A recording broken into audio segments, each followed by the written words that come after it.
Now, the procedure that you just told us about that you follow when you conduct your autopsies, were you able to follow that procedure in Jennifer's particular case?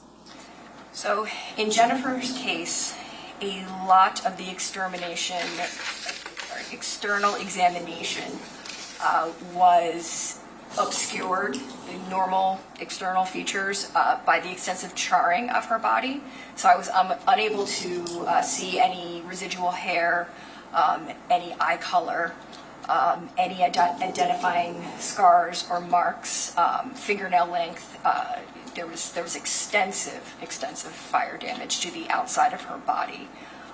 This made documenting the injuries during the external exam more difficult because I didn't appreciate a lot of them until I did the internal examination, because that external appearance had been obscured by the fire damage.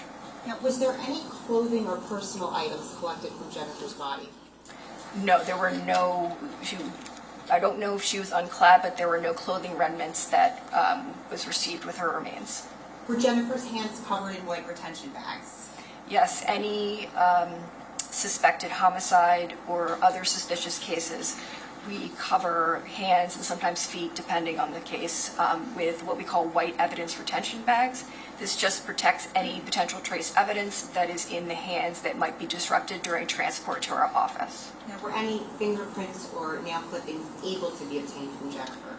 So, again, due to the extensive thermal injuries, she both exhibited pugilistic posturing, which is the drawing of the arms up in response to the heat shortening of the flexor muscles.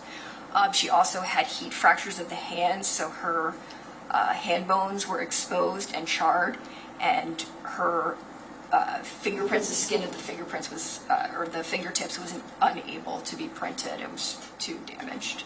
The post-mortem changes that you discussed that you will look for during an external examination, such as lividity and rigor mortis, were you able to observe those in this particular case? So yes, referring to my report on page number 2, this is on the autopsy report. So again, because of that pugilistic posturing, I can't assess the actual rigor mortis that's from the decomposition process because it's obscured by these heat changes. I was able to see very faint purple fixed lividity on the remaining intact skin of her torso. She had very little skin just on the back that was not damaged by the fire. Now, I'd like to discuss the injuries that you noted in your report, starting with number 1, which is the thermal injuries. Now, you discussed your findings just now with regard to that, but I'd like to draw your attention to the part of your report under that section where it says there is no soot in the airways. Did you see that? Yes. All right. How were you able to make that determination? So when I remove the airways, including from the tongue, intact with the trachea and the bronchi and the lungs, I open up the back of those airways and I look with my eye to see if there's any black soot-type material that might be deposited in the airway. Did that mean anything to you, the fact that there was no soot in the airways in regards to this case? So it's a soft finding that indicates the person may not have been breathing at the time of their death, but it's not conclusive. We submit additional testing to determine if that's the case. So was there another test that was performed to determine whether or not there was smoke inhalation with regard to Jennifer? Yes. As part of a comprehensive toxicology panel, a carbon monoxide test was ordered. So carbon monoxide binds to the protein in your blood called hemoglobin that carries oxygen from your lungs out to your tissues of your body. Carboxyhemoglobin binds to hemoglobin much tighter than oxygen itself, so you become unable to deliver oxygen to your tissues via your bloodstream. And the percentage that's given is the results given in a percentage. It's 8% in this case. That just means of 100 hemoglobin molecules, 8% of those had carbon monoxide as opposed to oxygen bound. Doctor, I just want to ask you, was it not detected or was it 8% in Jennifer? Oh, I'm sorry. You're right. It was not detected in this case. I'm thinking of Jesse. And with regards to that finding, again, what, if anything, did that mean to you with regards to this particular case? So to me, that means that Jennifer was not breathing at the time her body was burned. So that was what we call post-mortem thermal injuries. So she was not breathing, meaning not inhaling that carbon monoxide gas into her lungs. I'd like to discuss number 2 with you, wound number 2, where it says gunshot wound to head. Do you see that? Yes. Now, prior to your internal exam, and you may have said it, were x-rays taken in this case? Yes. Were you able to determine anything from those x-rays about the head area? So I was able to see that there was something called radiopaque, meaning it appears dark on an x-ray, on the right side of her head. You can only kind of see the general area, you don't know exactly, and there did appear to be some skull fractures as well. You indicated that photos were taken during the course of this examination. I'm going to show you, and let me just ask you, was that of both Jennifer and Jesse's autopsies? I'm going to show Standard procedure for every case. I'm going to show you what's been marked as S1H.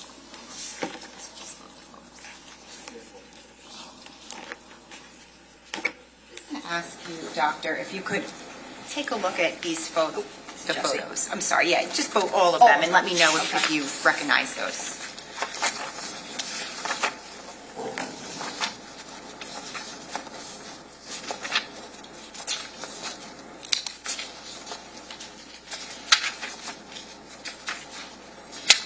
Yes, these are photographs of that were taken at the autopsy of Jennifer, as well as Jesse.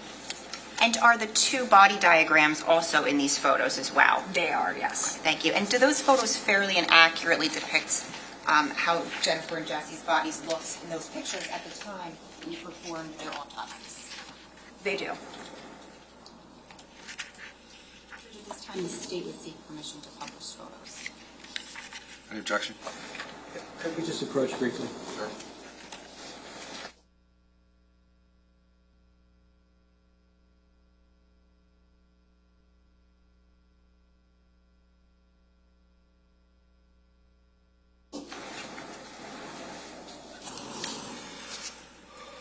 Okay. With that request, we're ready to move forward if you want to show pictures on the screen. Slide 33. Doctor, what is this that we're looking at? So this is a photograph of the screen in my old x-ray suite of an x-ray of Jennifer's head, neck, and upper shoulders. Now, did you make any, you said it before, but did you make any notations or notice anything in this particular x-ray? Yes, and it's important to note that left and right are flipped, so you can see the faint R up at the top. So in the right side of her head, there are several, again, what we call radio-opaque objects. I don't know what these are until I remove them. I just note where they are so I can find them. And I also see evidence of skull fractures on the right side. Would you be able, if you could, just circle both of those areas just so we can have an understanding of where they're located?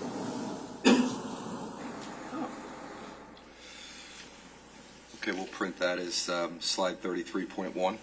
Thank you, Judge. Once this is printed, if we could have... Dr. Toma, can you do me a favor? In the bottom right corner, there's an undo button. If you hold it down, or yeah, either way. Thank you. We can have slide 37, please.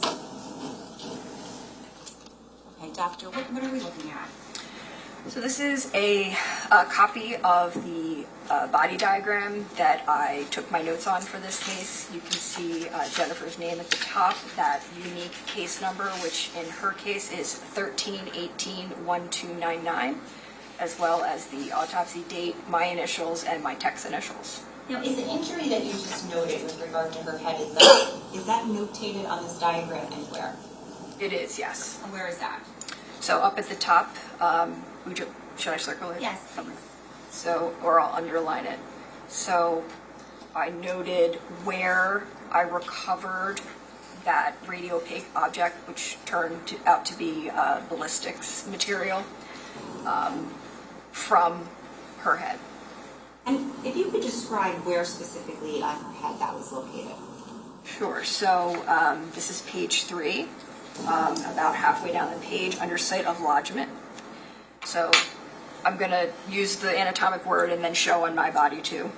So the right parietal scalp, so that's the scalp that is near the top of the head. This is frontal, this is temporal, this is parietal. So that bullet and fragments were recovered from directly underneath that scalp, as well as the parietal bone. The bone has the same name as the scalp region that it's over. Now, was there a track associated with this injury? Yes. And what does that mean, I guess, first of all, track? Sure. So when we're documenting gunshot wounds, we document an entrance, we document an exit if there is one, or a site of lodgement if the bullet did not exit. We follow the pathway of the bullet from the entrance wound through the body, and that's called the track. What, if anything, can you say about the course and direction? So in this case, the skin that would have contained the entrance wound or would have shown the entrance wound externally was not present. It was burned away. So I was able to just see some fracturing on the base of the skull in the region of the right ear. So I was able to see that that was where the bullet had entered the cranial cavity, or it struck the cranial cavity. I could not see it on the skin because it was no longer there. It then went through, it was a tangential wound, so it didn't go in and pass through a bunch of structures in the brain. It was very at an angle, like this. So it was very shallow wound path. Now, you indicated that some ballistic fragments were recovered. Yes. If we could please have slide 5. Can we have that one, Fred? 37.1? Excuse me, yeah, 37.1.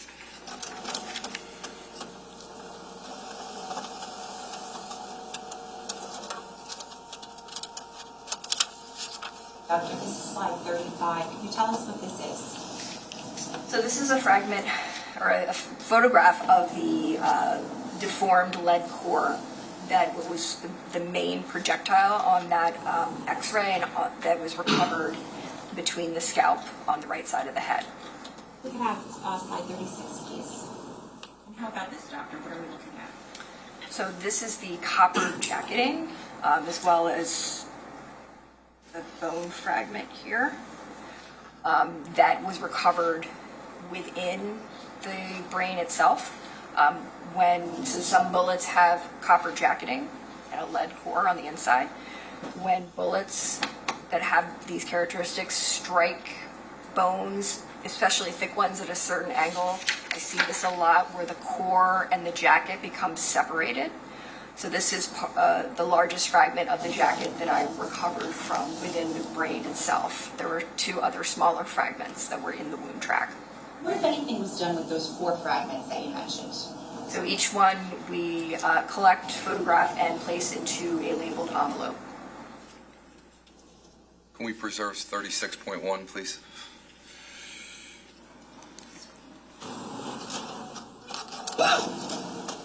Doctor, I'd like to move on now to wound number 3 that you note. What is that? So wound number 3, and that's at the bottom of page 3, is a stab wound of the left lower chest. In your report under wound number 3, where it says the exact wound characteristics cannot be ascertained due to the absence of the overlying skin, do you see that? What does that mean? So the wounds on the front of the body, the anterior torso, a lot of that skin was no longer absent due to the thermal effects, the fire effects burning the skin away. So the first surface that I encountered externally was actually some of the underlying musculature and underlying fat under your skin. If I showed you your the diagram, the body diagram, would you be able to point out all of the subsequent bat wound and the subsequent stab wounds on that diagram? Yes. If we could please have slide 37 again. Okay, so this injury that you just referred to, can you point this out for us? So it's A on the diagram and A in the report. Sorry.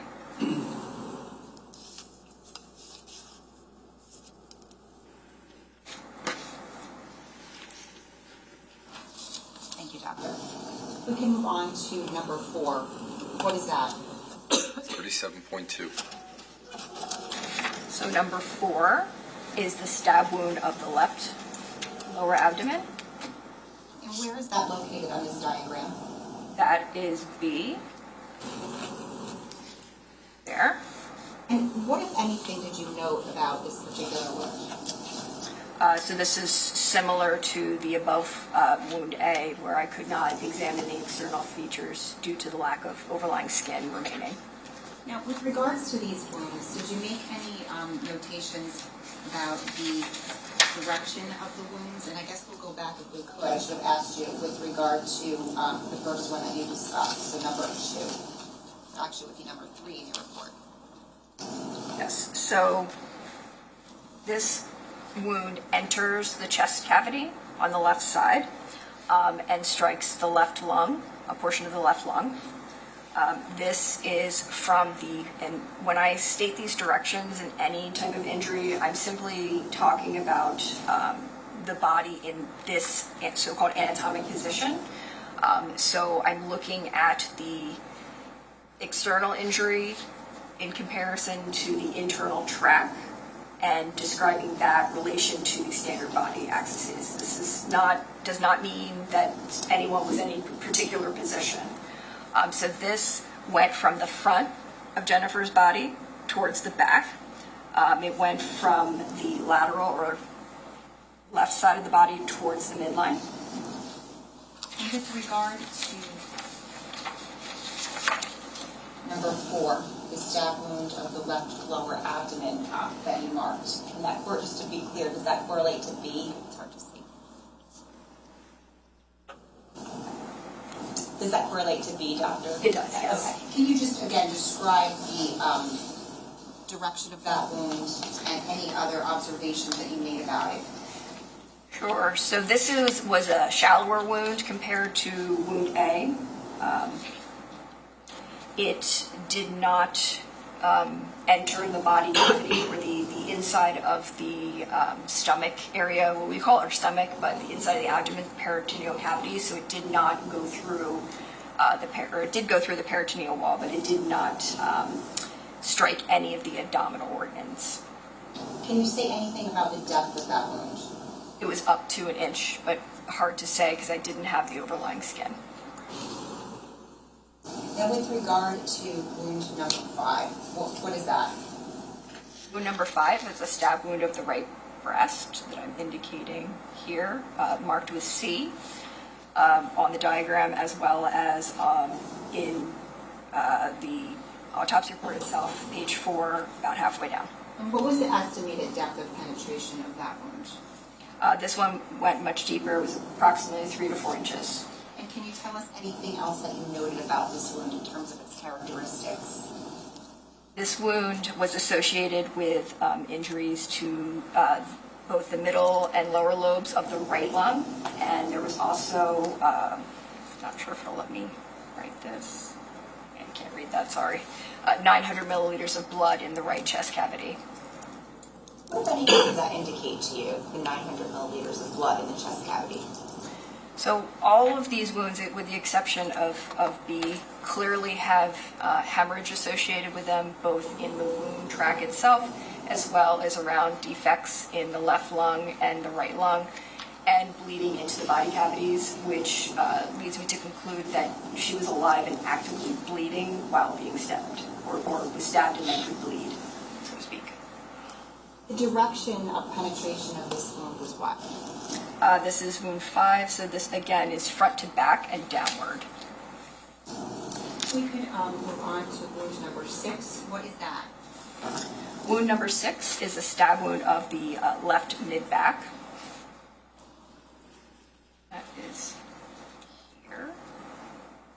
The record, we just know you're noting that. I'm noting that sorry, this is not a very blunt instrument. And what, if anything, did you note about this particular wound? So this wound penetrated, went entirely through the posterior chest wall and entered the chest cavity. I was able to trace tracks in the lower lobe of the left lung. There was 600 milliliters in the left cavity, but because there were defects from both A and D, it could be from one or the other or both. Can you say anything about the depth of the penetration of that wound? Yes, this was another one of the deeper wounds with the estimated depth of penetration 3 to 4 inches. If we could move on to wound number 7 now. What is that? Wound number 7 is a stab wound of the left lower back. It's here on the diagram. It's hard to see, but it's right there. What, if anything, did you note about the characteristics of that wound? So this wound, I was able to get a better look at. The skin was preserved, so I was able to give when we describe stab wounds, we describe the length of the wound on the surface of the skin with skin tension. So sometimes the wounds get pulled apart by the natural fibers in your skin. And without skin tension, so I cut around those and sever those fibers so I can get a truer appearance of how long the wound is on the skin surface. So this one was an inch long on the surface, both with and without tension. Were you able to do that with regard to the other stab wounds? I was able to do that with the stab wound D of the left mid-back. The other stab wounds on the front of the torso, A, B, and C, again, the overlying skin was no longer present, so I could not give an estimate of how it appeared on the skin. We could have slide 34, please. Hold on, so let's print. Can you go back for a second? Can we print that as 37.3, please?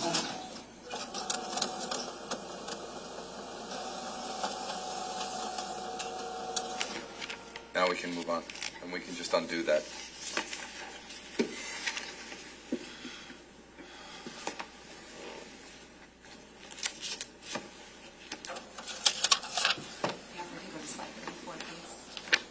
Doctor, what are we looking at here?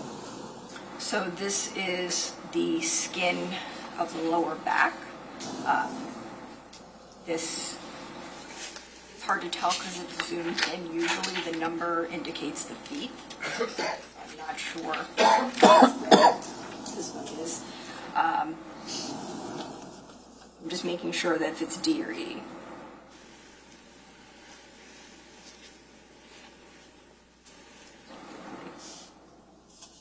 They're both oriented obliquely, and they both have similar external characteristics, meaning they have a length of 1/2 inch, so that's this length, as well as a little tail, so to speak. These kind of irregular wound edges can be produced if, once the knife enters the body cavity, either the person holding the knife twists the knife, or if the person being stabbed with the knife turns away, or a combination of both. So you get those irregular wound edges as the knife changes orientation and is pulled out. Just go to the whole screen.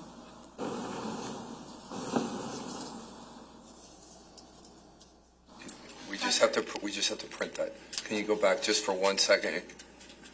34. 34.1. Now you can, yep, thank you. Doctor, could you determine, as a result of your examination, whether at the time of her death she was suffering from any natural diseases? No, I proceeded with the internal examination where I examined all of the organs for injuries and signs of natural disease, and she appeared in good health that I would expect from a 45-year-old. Okay, so could you determine whether any natural causes contributed to her death? No, there was no natural disease. Now, based on your examination of Jennifer, and in light of your education, training, and experience, were you able to come to a determination as to the cause or mechanism of her death? So for the cause and manner? Yes. Okay, so yes, I was. Okay, what was the cause first? So I'm going to talk about mechanism, which I don't normally do because it's not specific, but the mechanism in this case is blood loss. So that's the specific physiologic derangement that causes somebody's life functions to cease. So because you can have blood loss from a bunch of different factors, we don't leave that alone on a death certificate. But because the mechanism involves both types of injuries that cause blood loss, the gunshot wound to the head, as well as bleeding internally from those stab wounds, I combined them in my cause of death statement, and I listed it as gunshot wound of head and stab wounds of torso. And on what did you base that conclusion?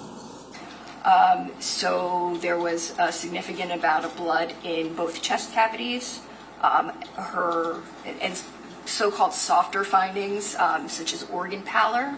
So one of the reasons your skin and your organs appear certain colors that you have circulating blood.